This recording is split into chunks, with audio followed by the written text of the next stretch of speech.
പോം module 1 part 3 ആണിത്. അപ്പോൾ ഈ വീഡിയോയിൽ നമ്മൾ ഡിസ്കസ് ചെയ്യാൻ പോകുന്ന മാനേജ്മെൻറ്റ് പേഴ്സ്പെക്റ്റീവ്സ് ആണ്. അപ്പോൾ മാനേജ്മെൻറ്റ് പേഴ്സ്പെക്റ്റീവിൽ ഇൻക്ലൂഡ് ചെയ്യുന്നത് ഗ്ലോബൽ, ഇന്നോവേറ്റീവ് ആൻഡ് എൻട്രപ്രനോറൽ കോൺസെപ്റ്റ്സ് ആണ്. അപ്പോൾ ഒന്നൊന്നായിട്ട് നമുക്ക് നോക്കാം. ആദ്യം തന്നെ ഗ്ലോബൽ പേഴ്സ്പെക്റ്റീവ് എന്ന് പറയുമ്പോഴത്തേക്കും അതിൻ്റെ അകത്തുള്ള മാനേജറിന് ഇന്നഫ് നോളേജ് എക്വയർ ചെയ്തിരിക്കണം, ഇല്ലെങ്കിൽ ഒരു സ്പെസിഫൈഡ് ആറ്റിറ്റ്യൂഡ് സ്കിൽ വേണം. സോ ദാറ്റ് നമ്മൾ ഇൻറ്റർണൽ എൻവയൺമെൻറ്റ് മാത്രമല്ല ഇൻ്റർനാഷണൽ അഫെയർസ് എന്ന് വരെ ഇൻകൾട്ട് ചെയ്ത് ആ ഒരു ഫേമിന് സക്സസ്സിൽ എത്തിക്കുക.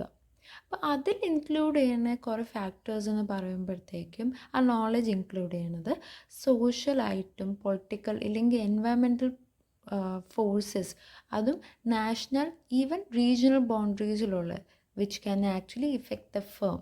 അപ്പോൾ ആ ഒക്കെ ഫാക്ടേഴ്സിൻ്റെ ഒരു ബേസിക് നോളജ് ഒരു മാനേജർ എക്വയർ ചെയ്തിരിക്കണം. അപ്പോഴേ ഗ്ലോബൽ പേഴ്സ്പെക്റ്റീവിന് വേണ്ടിയിട്ട് ഒരു ഫേം റെഡി ആവുമോ. അടുത്ത് ഇവിടെ 2 എക്സാമ്പിൾസ് തന്നിട്ടുണ്ട്. മീൻസ് ഇൻ്റർനാഷണൽ അഫെയർസിൽ ഇൻഗൾജ് ചെയ്തിട്ടുള്ള 2 കമ്പനീസാണ് അവർ ഫേസ് ചെയ്ത പ്രോബ്ലംസും. അപ്പോൾ ആദ്യം തന്നെ മെക്ഡൊണാൾഡ്സിനെ കുറിച്ചാണ് ഇവിടെ ഡിസ്കസ് ചെയ്യണം. മെക്ഡൊണാൾഡ്സ് നമുക്ക് വെരി മച്ച് ഫെമിലിയർ ആയിട്ടുള്ള ഒരു കമ്പനിയാണ്. അവരുടെ പ്രൊഡക്റ്റ് ബർഗേഴ്സാണ്. അപ്പോൾ ആ ഒരു ഫോറിൻ ബേസ്ഡ് കമ്പനി ഇന്ത്യയിലേക്ക് വന്നപ്പോഴത്തേക്കും കുറേ ചാലഞ്ചസ് അവർ ഫേസ് ചെയ്തു. കാരണം അവർക്ക് ഒരു മിനിമം ഒരു പീരീഡ് ഓഫ് 1 ഇയർ അവർക്ക് എടുത്തു അവരുടെ മിസ്റ്റേക്സ് ഇല്ലെങ്കിൽ അവർ പ്രസൻറ്റ് ചെയ്ത പ്രൊഡക്റ്റ് അവിടുത്തെ ഒരു റീജിയണൽ ഏരിയയിൽ എന്താ ഒരു സക്സസ് ആയിട്ട് കൺവേർട്ട് ചെയ്യാത്തതിന്.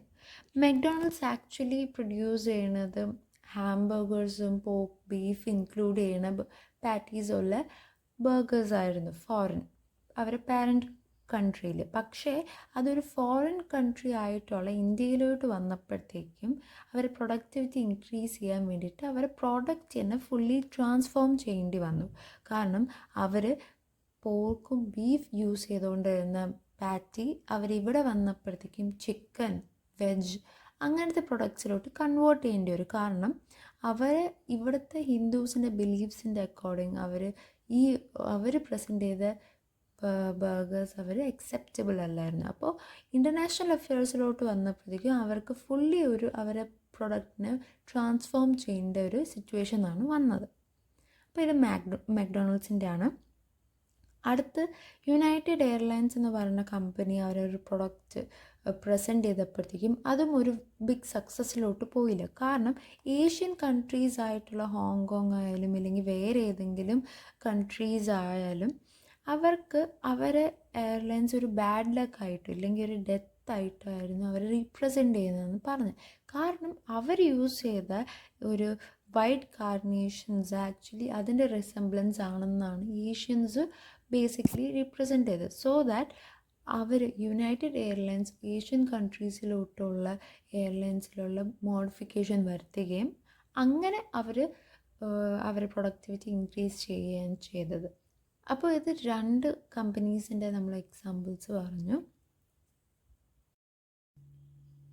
അപ്പോൾ ഗ്ലോബൽ പേഴ്സ്പെക്റ്റീവ് നമ്മൾ നോക്കുകയാണെങ്കിൽ ഒരു ഇൻ്റർനാഷണൽ മാർക്കറ്റാണ് നമ്മുടെ മെയിൻ കൺസേൺ ആയിട്ടുള്ളത്. അപ്പോൾ അതിൻ്റെ അകത്ത് ഇഷ്യൂ ഇൻവോൾവ് ചെയ്യുന്ന ഫാക്ടേഴ്സ് എന്ന് പറയുമ്പോഴത്തേക്കും പീപ്പിൾ ആയിരിക്കും, ഗുഡ്സ്, മണി ഒക്കെ ആയിരിക്കും.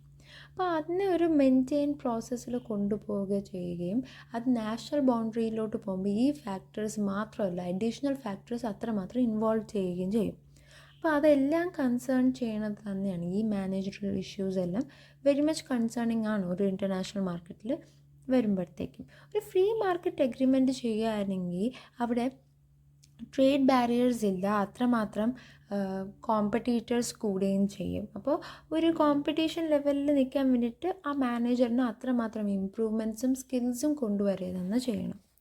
അടുത്ത് എൻവയൺമെൻറ്റ് ഫാക്ടേഴ്സ് നമ്മൾ നോക്കുകയാണെങ്കിൽ ഒരു ഡൊമസ്റ്റിക് ഫേം ഇല്ലെങ്കിൽ നമ്മുടെ ഒരു റീജിയണൽ ഏരിയയിലുള്ള ഒരു ഫേമും ഇൻ്റർനാഷണൽ ലെവലിലുള്ള ഒരു ഫേമും നമ്മൾ കൺസേൺ ചെയ്യുകയാണെങ്കിൽ ഇൻ്റർനാഷണൽ ലെവലിലുള്ള ഫേമിനായിരിക്കും ഏറ്റവും കൂടുതൽ ചാലഞ്ചസ് ഫേസ് ചെയ്യാൻ പോകുന്നത്. കാരണം ഒരു ന്യൂ അറ്റ്മോസ്ഫിയറും ഒരു ന്യൂ റീജിയനും ഒരു ന്യൂ പ്ലേസും ആയിരിക്കും.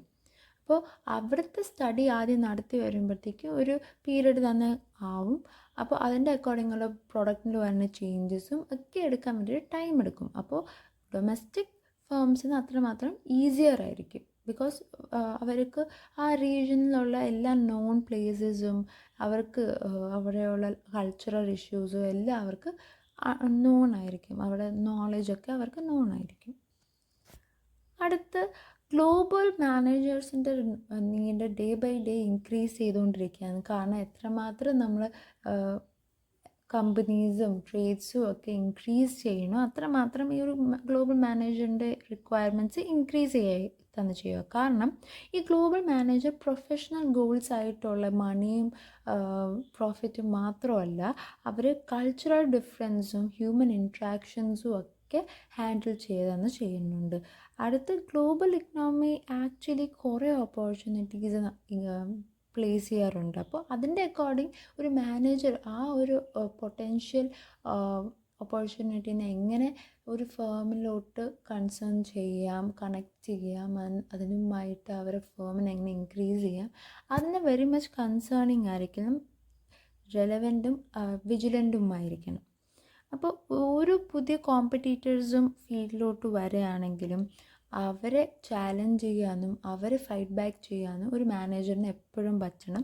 ദാറ്റ് മീൻസ് ക്വിക്കായിരിക്കണം എല്ലാ ചേഞ്ചസും എല്ലാ ഡിസിഷൻസും.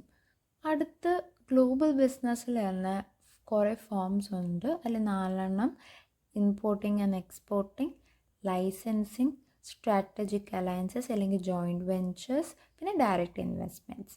അപ്പോൾ ഇത് ഒന്നായിട്ട് നമുക്ക് നോക്കാം. ആദ്യം തന്നെ ഇമ്പോർട്ടിങ് ആൻഡ് എക്സ്പോർട്ടിങ്. ഇവിടെ നമ്മൾ ഈ ഫിഗർ നോക്കുമ്പോൾ തന്നെ നമുക്ക് മനസ്സിലാവും, ഒരു പേരൻറ്റ് കമ്പനിയിൽ നിന്ന് ഒരു ഹോസ്റ്റ് കമ്പനിയിലോട്ട് ഒരു ഗുഡ് ഇല്ലെങ്കിൽ ഒരു സർവീസിനെ പ്രൊവൈഡ് ചെയ്യുക. അതേപോലെ തന്നെ ഒരു ഹോസ്റ്റ് കമ്പനിയിൽ നിന്ന് നമ്മൾ ഇമ്പോർട്ട് ചെയ്യാറുണ്ട് റിസോഴ്സസ്. ആ ഒരു വർക്ക് ഫ്ലോയിനാണ് നമ്മൾ ഈ ഇമ്പോർട്ടിങ്ങും എക്സ്പോർട്ടിങ്ങും നമ്മൾ കൺസേൺ ചെയ്യണം. അപ്പോൾ അതിൻ്റെ അകത്തുള്ള 3 അഡ്വാൻറ്റേജസും 3 ഡിസഡ്വാൻറ്റേജസും ഉണ്ട്. ആദ്യം സ്മോൾ ക്യാഷ് ഔട്ട്ലേസ് ആയിരിക്കും, കാരണം ഡയറക്റ്റ് ആയിട്ടുള്ള കമ്മ്യൂണിക്കേഷൻ ആയിരിക്കും. പിന്നെ റിസ്ക്കും അതുമായിട്ട്, കാരണം മീഡിയേറ്റേഴ്സ് ഒന്നും ഇല്ലാത്തതുകൊണ്ട് റിസ്ക്കും അതുമായിട്ട് കുറച്ച് തന്നെ ആയിരിക്കും. പിന്നെ അഡാപ്റ്റേഷൻ നെസസറി അല്ലായിരിക്കും.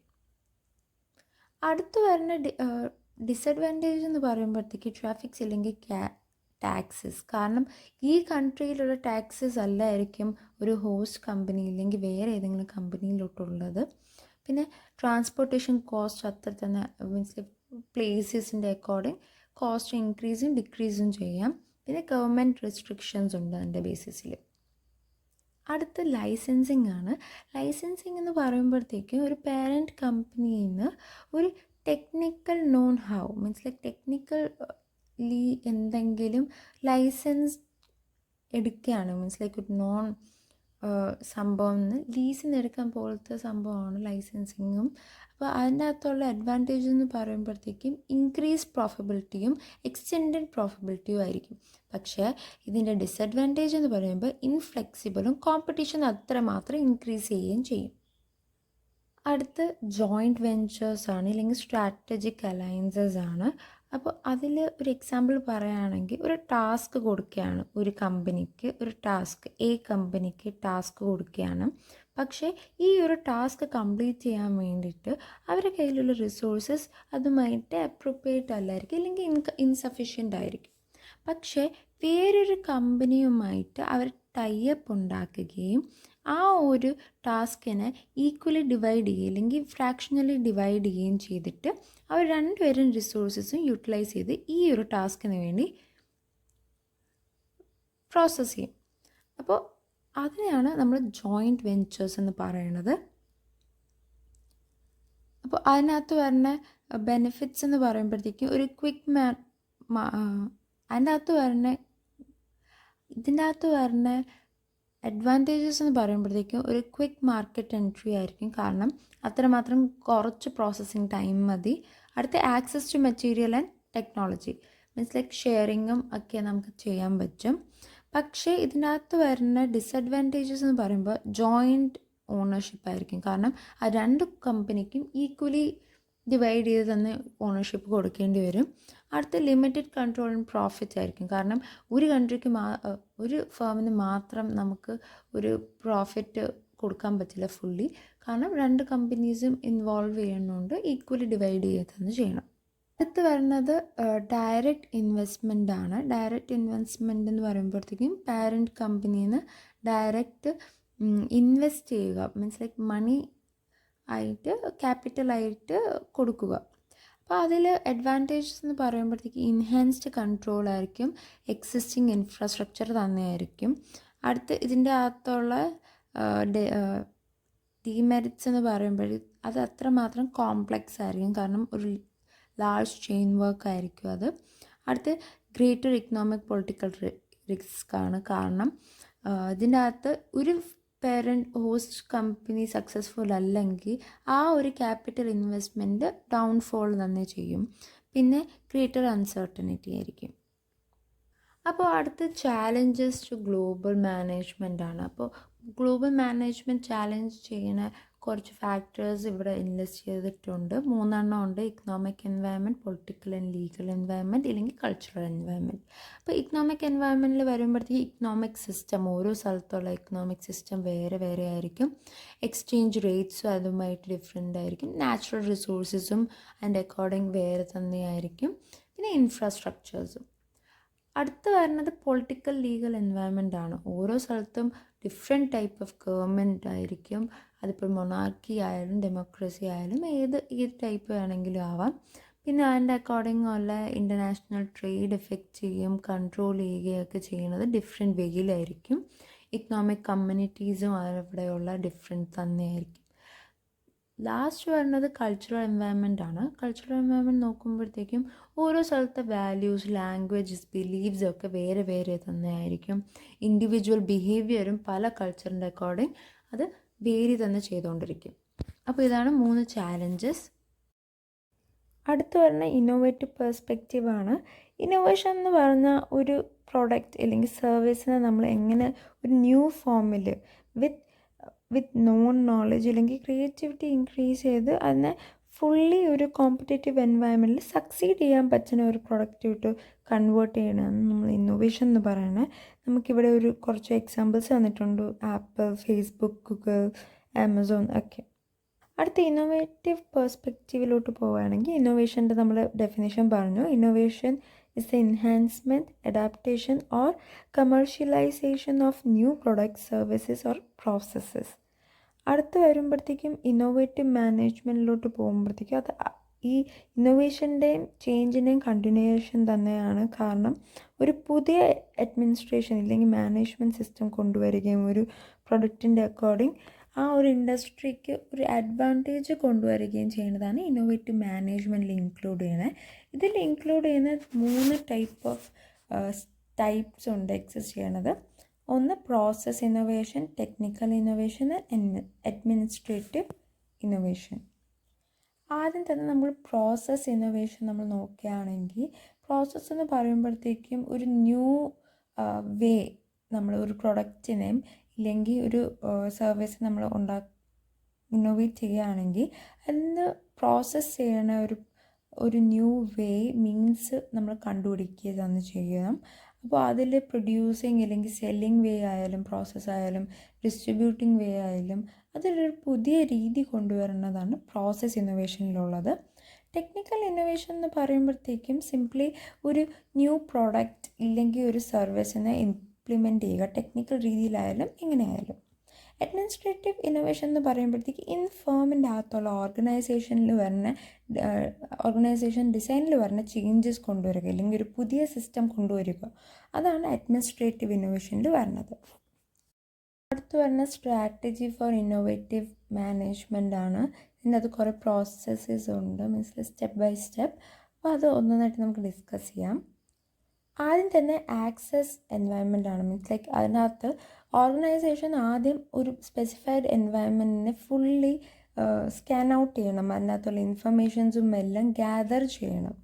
അപ്പോൾ ഈ ഒരു ചേഞ്ചിനെ ഇൻഫ്ലുവൻസ് ചെയ്യണ കുറേ ഫാക്ടേഴ്സ് എന്ന് പറയുമ്പോൾ അവിടുത്തെ technology, customers, competition, work force, union, അല്ലെങ്കിൽ ഗവൺമെൻറ് റെഗുലേഷൻസ്, അങ്ങനത്തെ കുറേ ഫാക്ടേഴ്സൊക്കെ ഇൻഫ്ലുവൻസ് ചെയ്യാറുണ്ട്. അടുത്തത് determine performance gap. Performance gap എന്ന് പറയുമ്പോഴത്തേക്കും ഒരു ഓർഗനൈസേഷൻ എന്താ ചെയ്യാന്നുള്ളത്, ഇല്ലെങ്കിൽ എന്താ ചെയ്തുകൊണ്ടിരിക്കണേ, അപ്പോൾ അതൊക്കെ ആ ഒരു ഡിഫറൻസ് കണ്ടുപിടിക്കുക, അതിൻ്റെ അക്കോർഡിംഗ് പെർഫോം ചെയ്യുകയാണ് ഡിറ്റർമൈൻ പെർഫോമൻസ് ഗ്യാപ്പ് പറയുന്നത്. അടുത്ത തേർഡ് സ്റ്റെപ്പ് നമ്മൾ നോക്കുകയാണെങ്കിൽ ഡയഗ്നോസ് ഓർഗനൈസേഷണൽ പ്രോബ്ലംസ്. ആറ്റ് പ്രസൻറ്റ് എന്തോന്നാണ് നമ്മൾ ഓർഗനൈസേഷൻ ഫേസ് ചെയ്യുന്നത്, ഇല്ലെങ്കിൽ നാച്ചുറലി എന്തോന്നൊക്കെ ആയിരുന്നു ഫാക്ടേഴ്സ് എഫക്റ്റ് ചെയ്യുന്നത്, അതൊക്കെ ഡിറ്റർമൈൻ ചെയ്യും. അതിൻ്റെ അക്കോർഡിംഗ് പുതിയ കൺസേൺ ആയിട്ടുള്ള ഫാക്ടേഴ്സ് മോഡിഫൈ ചെയ്യുകയും ചെയ്യുന്നതാണ് ഡയഗ്നോസ് ഓർഗനൈസേഷണൽ പ്രോബ്ലംസ് എന്ന് പറയുമ്പോൾ. ഫോർത്ത് പോയിൻ്റ് എന്ന് പറയുമ്പോഴത്തേക്കും ഒരു മാനേജർ ഇല്ലെങ്കിൽ എക്സ്പീരിയൻസ്ഡ് മാനേജറിന് അഫ്കോഴ്സ് ഒരു പീപ്പിൾ ചേഞ്ച് ചെയ്യുന്നതിന് കുറേ റെസിസ്റ്റൻസ് കാണും.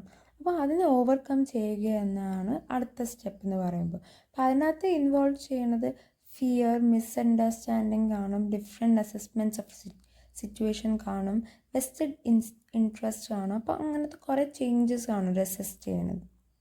ഫിഫ്ത്ത് പോയിൻ്റ് എന്ന് പറയുമ്പോൾ റിഡ്യൂസ് റെസിസ്റ്റൻസ് ആണ്. ഈ നമ്മൾ നേരത്തെ ഫാക്ടേഴ്സ് നമ്മൾ ഡിസ്കസ് ചെയ്തു, അപ്പോൾ അതിനെങ്ങനെ നമുക്ക് ഓവർകം ചെയ്യാം. അപ്പോൾ അതിൽ വരുന്ന ഫാക്ടേഴ്സ് എന്ന് പറയുമ്പോഴത്തേക്ക് എഡ്യൂക്കേഷൻ, പാർട്ടിസിപ്പേഷൻ, പിന്നെ നെഗോഷിയേഷൻ. അപ്പോൾ ഈ ഫാക്ടേഴ്സ് വെച്ച് നമുക്ക് നേരത്തെ പറഞ്ഞിട്ടുള്ള ഡിഫിക്കൽട്ടീസ് നമുക്ക് ഓവർകം ചെയ്യാം.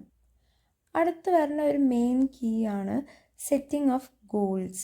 അപ്പോൾ ഒരു ഫേമിന് അഫ്കോഴ്സ് ഒരു കൺസേൺ ഗോൾ കാണും. ഓക്കെ, ഇത്രയും പ്രോഫിറ്റ് ഇത്രയും ഡെഡ് ലൈനിൻ്റെ ആക്കി നമുക്ക് കംപ്ലീറ്റ് ചെയ്യണം. അങ്ങനത്തെ കുറേ ഫാക്ടേഴ്സ് വരുന്നതാണ് സെറ്റിംഗ് ഓഫ് ഗോൾസിൽ വരുന്നത്. അപ്പോൾ ഗോൾസ് സെറ്റ് ചെയ്യുമ്പോഴത്തേക്ക് നമ്മൾ ബേസിക്കലി ഒരു റിയലിസ്റ്റിക് ഓബ്ജക്റ്റ് ആയിരിക്കണം. മോർ ഓവർ നമ്മൾ അത് ആ ഒരു ടേമുമായിട്ട് നമ്മൾ വെരി മച്ച് ക്ലിയറും മെഷറബിൾ ടേംസിലും ആയിരിക്കണം. അങ്ങനത്തെ കുറേ ഫാക്ടേഴ്സാണ് ഗോൾസ് നമ്മൾ ഡിറ്റർമൈൻ ചെയ്യുമ്പോൾ വരുന്നത്. അടുത്ത് വരുന്ന ഏഴാമത്തെ അപ്രോച്ചസ് ടു ചേഞ്ച് ആണ്. മീൻസ് ലൈക്ക് ഒരു ചേഞ്ച് നമ്മൾ കൊണ്ടുവരെ ചെയ്യുകയാണെങ്കിൽ മാനേജ്മെൻറ്റിൽ, അപ്പോൾ അതിൻ്റെ അകത്തുള്ള അപ്രോച്ചസ് നമ്മൾ വേരിയസ് വേസ് ആണ്. അപ്പോൾ അതിൽ ആദ്യം വരുന്ന ടെക്നോളജിക്കൽ ബേസ്ഡ് ആയിരിക്കും. അപ്പോൾ അതും റീഡിസൈൻ ചെയ്യുക നമ്മൾ സ്വന്തമായിട്ട് മാനേജ്മെൻറ്റ് സിസ്റ്റത്തിന്, ഇല്ലെങ്കിൽ ടാസ്ക് ബേസ്ഡ് ഓരോ പേഴ്സണും കൊടുത്തേക്കുന്ന ടാസ്കിൻ്റെ അക്കോർഡിംഗ് ചേഞ്ചസ് കൊണ്ടുവരിക, ഇല്ലെങ്കിൽ പീപ്പിൾ ഓറിയൻറ്റഡ് ആയിട്ടുള്ള അപ്രോച്ചസ് നമ്മൾ ഇൻഡിവിജ്വലായിട്ട് പാർട്ടിസിപ്പേറ്റ് ചെയ്യിപ്പിക്കുക. അപ്പോൾ അങ്ങനത്തെ അപ്രോച്ചസ് നമ്മൾ കൊണ്ടുവരാൻ പറ്റും. അടുത്ത എയ്ത്ത് നമ്മൾ നോക്കുകയാണെങ്കിൽ ഇംപ്ലിമെൻറ്റ് ദ ചേഞ്ച്. നമ്മൾ കൊണ്ടുവരുന്ന ചേഞ്ചിനെ ഫുള്ളി ഇംപ്ലിമെൻറ്റ് ചെയ്യുക. അത് ചേഞ്ചസ് വരുന്ന ഏരിയാസ് എന്ന് പറയുമ്പോഴത്തേക്ക് ടെക്നോളജിക്കൽ ഫീൽഡ് ആയാലും ഡിസൈൻ ഫീൽഡ് ആയാലും അല്ലെങ്കിൽ പീപ്പിൾ ഇല്ലെങ്കിൽ ടാസ്ക് ഫീൽഡ് ആയാലും. അപ്പോൾ അതിനെ പ്രാക്ടിക്കലി അപ്രോച്ച് ചെയ്യുകയാണ് ഇംപ്ലിമെൻറ്റ് ദ ചേഞ്ച് എന്ന് പറയുന്ന സ്ട്രാറ്റജി. 9th പോയിൻ്റ് എന്ന് പറയുമ്പോഴത്തേക്കും ഫോളോ അപ്പ് ചേഞ്ചസ് ആണ്. ഫോളോ അപ്പ് ചേഞ്ചസ് എന്ന് പറയുമ്പോൾ മാനേജർ ആക്ച്വലി ഫുള്ളി ചേഞ്ചസിനെ ഇംപ്ലിമെൻറ്റ് ചെയ്താലും അതിനെ ടൈം ടു ടൈം മോണിറ്റർ തന്നെ ചെയ്തുകൊണ്ടിരിക്കണം. കാരണം ആൾ കൊണ്ടുവന്ന ചേഞ്ച് സക്സസ്ഫുൾ ആയോ ഇല്ലേ എന്ന് എപ്പോഴും ചെക്ക് ചെയ്തുകൊണ്ട് തന്നെ ഇരിക്കണം. അത് ബേസ് ചെയ്യണത് ഒരു എംപ്ലോയർ ഫുള്ളി സാറ്റിസ്ഫാക്ഷൻ, ഇല്ലെങ്കിൽ അവിടെ വന്ന പ്രൊഡക്ടിവിറ്റി ഇൻക്രീസ്, ഇല്ലെങ്കിൽ ആ ഒരു ന്യൂ പ്രൊഡക്റ്റിൻ്റെ ഡെവലപ്മെൻറ്റ് ഉണ്ടാകുകയോ ഇല്ലെങ്കിൽ മാർക്കറ്റ് ഷെയറിന് വല്ല ഡിഫറൻസ് കൊണ്ടുവരികയോ അങ്ങനത്തെ ബേസിസിലാണ് മോണിറ്റർ ചെയ്യണത്.